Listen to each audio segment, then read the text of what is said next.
Job, chapitre 6. Job prit la parole et dit: Oh, s'il était possible de peser ma douleur, et si toutes mes calamités étaient sur la balance, elles seraient plus pesantes que le sable de la mer. Voilà pourquoi mes paroles vont jusqu'à la folie, car les flèches du Tout-Puissant m'ont percé, et mon âme en suce le venin. Les terreurs de Dieu se rangent en bataille contre moi. L'âne sauvage crie-t-il auprès de l'herbe tendre? Le bœuf mugit-il auprès de son fourrage? Peut-on manger ce qui est fade et sans sel? Y a-t-il de la saveur dans le blanc d'un œuf? Ce que je voudrais ne pas toucher, c'est là ma nourriture, si dégoûtante soit-elle. Puisse mon vœu s'accomplir, et Dieu veuille réaliser mon espérance. Qu'il plaise à Dieu de m'écraser, qu'il étende sa main et qu'il m'achève.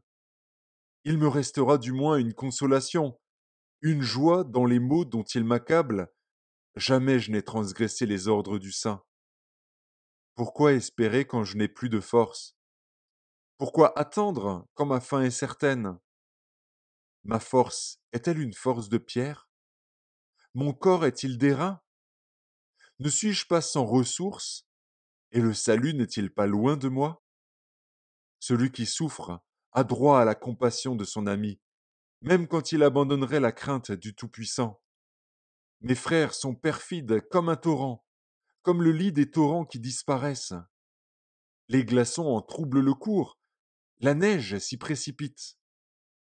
Viennent les chaleurs, et ils tarissent, les feux du soleil, et leur lit demeure à sec. Les caravanes se détournent de leur chemin, s'enfoncent dans le désert, et périssent. Les caravanes de Théma fixent le regard. Les voyageurs de Séba sont pleins d'espoir. Ils sont honteux d'avoir eu confiance. Ils restent confondus quand ils arrivent. Ainsi, vous êtes comme si vous n'existiez pas.